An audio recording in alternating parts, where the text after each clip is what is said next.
Afternoon, Gareth. How are you? Not too bad, thanks, Peter. Good stuff, Gareth. Well, welcome to the Business Spotlight. Thanks very much for taking the time to speak with me today. Gareth, could you start by could you tell me a little about yourself, your background, and your business journey, please? Yeah, yeah. It's my birthday tomorrow. Turn 53 tomorrow. Would you believe? Seems to have flown in. Born, raised in Bangor. Married, four children now. The eldest is 24. The youngest is 16. Um, Went to Bangor Grammar, and I left and did a law degree at Queen's University. During that time, I decided that I didn't want to go on. That was in the 90s. I didn't particularly enjoy it, but I always wanted to run a business. And when I finished my degree, I went and trained as an accountant with a business, Muirnady in Belfast, because I wanted to learn how finance worked in a business.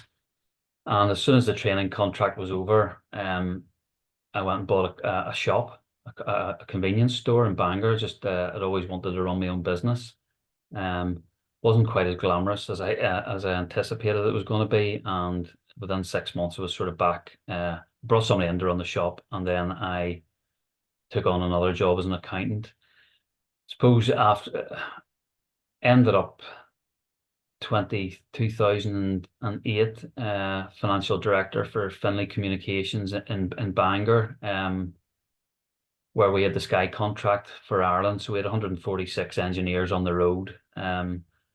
Finley's was bought over by guys who had a business in Belfast Heat. They came in and bought it over about 2011, 12, and I continued to work for them, but they wanted to get back into energy retrofit, that side of things, and we went to sort of an acquisition spree, as it were, and bought Company Energy Store insulation business based in Derryaghy with a plant in the south of Ireland, amongst other businesses. And I ended up going in as managing director of Energy Store for 2 or 3 years. Big success there was I won the contract to manage the retrofit program for the Irish oil industry with a partnership with a company we work with in Dublin. That was a Retrofit Energy Ireland that we set up. And I suppose in about 2012, 13, decided to have a bit of a change, and ended up going to work for a couple of guys who were American investors who wanted to develop out wind farms in Northern Ireland. So I was with them for a couple of years, a company called Windy Fields, and unfortunately the planning laws didn't go quite our way. And the two, I mean, one of them was going to be the biggest onshore wind farm in Ireland at the time. But planning didn't go our way. It went to the Planning Appeals Commission, and it fell over the last hurdle. So Where would that have been, Gareth, if it had happened? there was one in Oma, just outside Oma, and the other one was up in Limavady. Just if you're ever in Port Stewart and you look over the Strand at night, you can see lots of red lights twinkling. Hence why our wind farm didn't succeed, because they thought it was cumulative impact. It would just have been too many. Right. But that was another lesson that I learned. You know, the government here had told us that it was going to, we were fairly well connected at that stage, and they changed the planning policies really, and that's why it sort of fell over the last hurdle. So after that, I ended up a friend of mine from school, Chris. He'd been commercial director in Kingspan, and during the building downturn, Kingspan said to Chris and colleagues, go out and see what's going to be the next big thing. And Chris sort of had identified flood protection as an area. He was with Kingspan Environmental. And when Kingspan want to get into any new sector, or they go in via acquisition.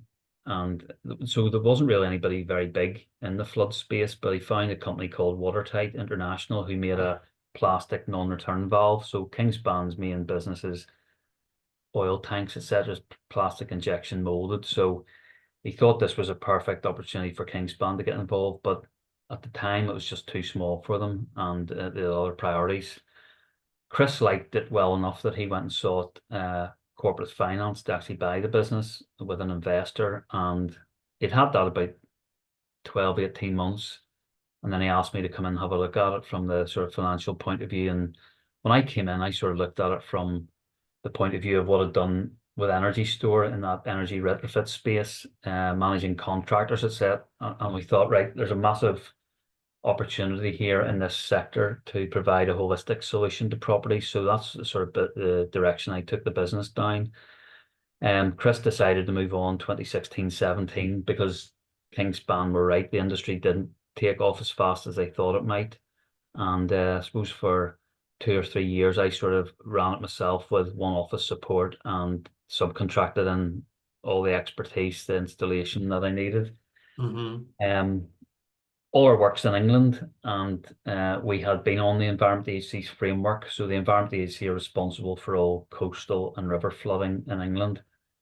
So we've been on the framework, but it was fairly lean. And in 2019, the start of the last framework, things really picked up. I decided to really go for it. Won 2 or 3 of the biggest contracts that came out, and that gave us the opportunity really to start to really build the business to where we are now, where we're the number one provider of property flood resilience in the UK, particularly to the Environment Agency. Still now employed about 35. About 10 of those are in Northern Ireland and Bangor, and the rest of the installation is based out of Runcorn in Cheshire. Okay. So it's been a sort of a journey one way and the other. Generally worked for guys who have been sort of high net worth individuals who've had businesses like the Finleys, and then Energy Store was the same, and then going into the wind farms, and now Watertight. And how would I explain Watertight International to my 12-year-old daughter? What is it in its most simple form? If you can think of a property and say there was a flood, and say it was 2 feet or half a meter, and her 12-year-olds, they're metric, aren't they? So if there was water coming towards your property, how would you try and keep it out? So what we do is we provide protection over ingress routes. So you would get your daughter to walk around the outside of your property and decide where could water get in. Big ones obviously are doorways to a certain height, air bricks, etc. So that's what we do. We provide an engineered solution at an individual property level to keep water out. If water does get in, then the property should be adapted inside to reduce the damage. Very good. I like that sound of that. And I mean, is flooding becoming more prevalent? I think in Northern Ireland, we seem to be less affected. This is based on it purely just from news stories, etc. Would it be fair to say that it's more prevalent across the water and becoming more of an issue over there? Yes, I mean, Northern Ireland, there's only 40,000 properties at risk. In England, there's 5.8 million. So 1 in 4 properties in England, both domestic and commercial, are at risk of flooding, particularly now surface water flooding. So you have coastal flooding, you have river flooding, which is fluvial, but pluvial or surface water, that's the one that affects, and that will affect more and more people in Northern Ireland. That's when you have these massive rainfall events, extreme weather events, and our infrastructure just can't cope with it. People have tarmac or concreted over everything, so there's massive surface runoff. Drains aren't maintained by councils who've had budgets cut back. So it's a huge issue. Surface water flooding, particularly in London, is the number one climate risk in the capital. So all of our work is in England. And what would you say has been your biggest lesson in business, Gareth? I suppose when I set out, you know, I did law and then decided I wanted to learn, if I wanted to get into business, I need to undergo and understand how finance worked. So I went and trained as an accountant. Then I wanted to actually put into practice. I went and bought a shop.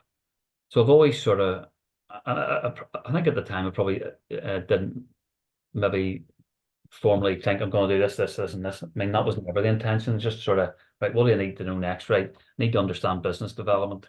So I'll get into that kind of a role. Always ultimately with the aim of sort of wanting to run the business.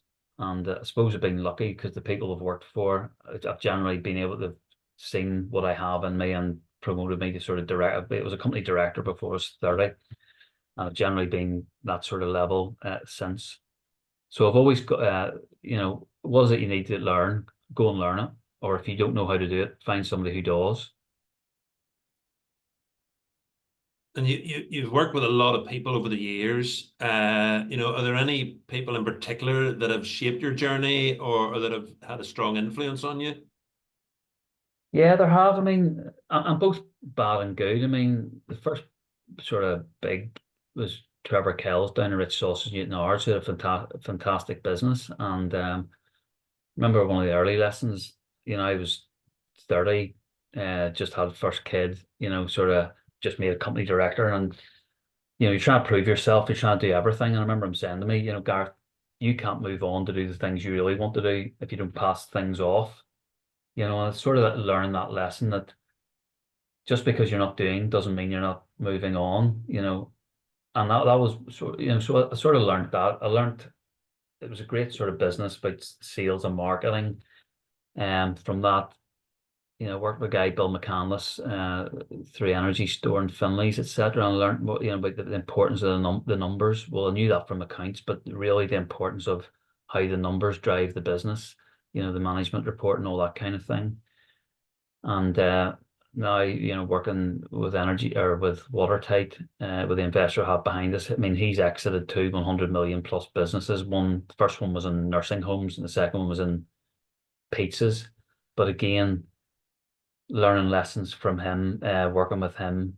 So I think I've been cute really to pick up things and people as I've gone along the journey. And what gets you out of bed in the morning and drives your passion for your business?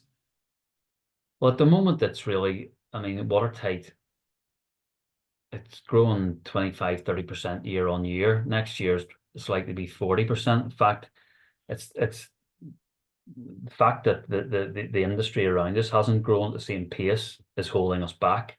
So the opportunity that we have in this sector, the opportunity to put lessons from all the other businesses and everything I've done into where we are currently.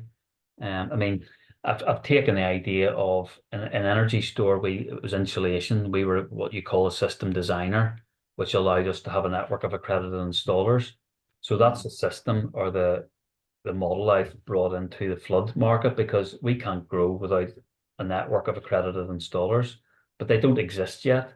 So we're having to build that. We're actually having to try and build the industry as we grow the business within it. So it's very exciting times. Yeah, I mean it's an unusual model where you almost having to go do it the other way around, where the infrastructure isn't there for the business. Yeah, for instance, as I said, you mentioned about your daughter, if you were going to protect the doorway from flooding, you would either put in a barrier system or else a flood door. At the moment, there's only two companies in the UK who manufacture flood doors, and between them, they can only manufacture about 100 a week, which is, you think there's 5.8 million properties at risk of flooding. Domestic wise, there's maybe 3 or 4 million. Each of those has two doorways. There's 6 million doors as a market. So it's lucky that there's a big UPVC extrusion player now coming into the market, Vika, who have 120 manufacturers across the UK. So we've had to work with them to start to design products that they're going to put out, because we can't grow unless we have the supply chain there. And we've been restricted by the fact that there's only one or two players in it, because we don't have the opportunity to go and get best deals at the moment, which you would have in a normal industry. So it really is a very immature market that we're working in. But that's where the opportunity lies. And if you were stuck on a desert island, surrounded by water, no pun intended, then if you had to pick a book or a podcast to read or listen to, what would you go for? Um, to be honest, I don't really get much time. I do enjoy reading. I read every day, but generally stuff to do with work. But probably just a crime novel I like James Patterson. Something I can pick up and read 2 or 3 days. I might read a book and I'll read it in 2 or 3 days and then not read another book for 3 months. Right. Type of thing. Podcasts really are not something I've got into. But I do need to find more time to be able to sit and sort of chill out a bit. And if you could invite any three people, alive or dead, to a dinner party, who would you invite? Yeah, well, this was the sort of question that gave me the most sort of thought. Well, not the most thought, but I was asking some of my mates about, or guys I work with as well. First one came to mind, be Roy Keane.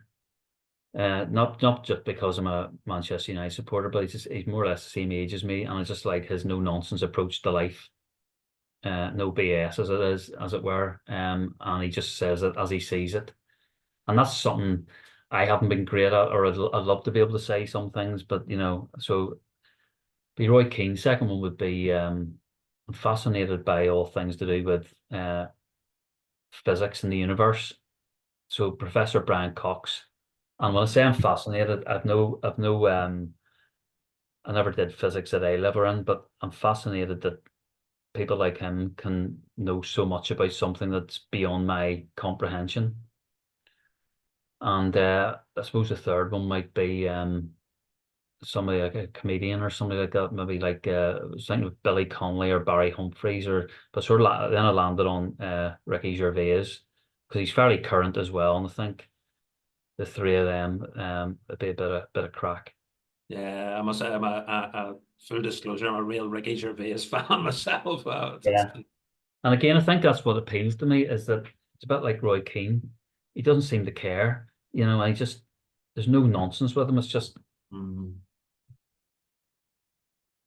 very good. And like, if you could go back and give some advice to your 18-year-old self, it's not that long ago. It's a similar time ago as me, back to the late 80s, yeah, yeah. and give some advice to your 18-year-old self, Gareth. What would that sound like? Well, I've actually been doing this because my son Alex, he's 17, he'll be 18 this time next month. So I've been trying to pass on some advice to him about, he's doing his A levels this year. He doesn't know what he wants to do next, and his mum and I have just been saying to him, don't stress about it.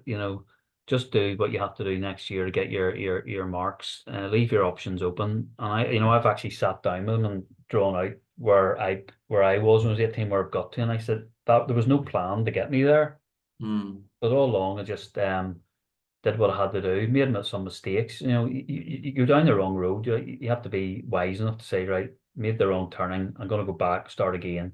So that's the sort of advice I've been trying to impart to him. Yes, don't be scared, have a go, see where it takes you. And if you could fast forward say 5 years, was that 2029? What do you see Watertight looking like then? So what I did in Watertight was I brought in three or four get senior guys in the last 3 or 4 years. These are all people who've worked with me before.